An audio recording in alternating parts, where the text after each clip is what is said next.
Nah, itu inilah segala kelengkapan, dan ini menu kita tengah hari ini. Kan itu rumput ya. Oke. Nah, pernah nampak tak pinggan jenis nih?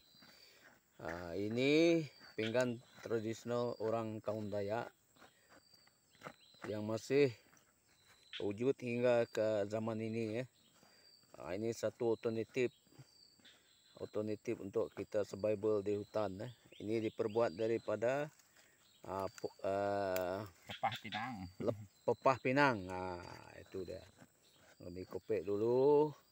Lepas tu dia dibiarkan kering ataupun dijemur. Lepas tu dia boleh digunakan untuk membungkus nasi. Apabila kita beraktiviti ke hutan atau ke ladang. Inilah jenis Pinggan zaman pepah. Tupperware orang zaman dulu.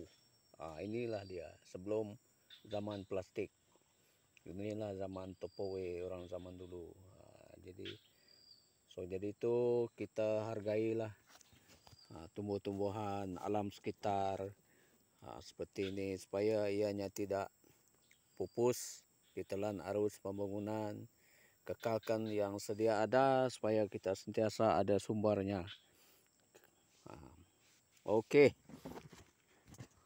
Jadi sekarang kita dah nak mula makan. Okey, bye.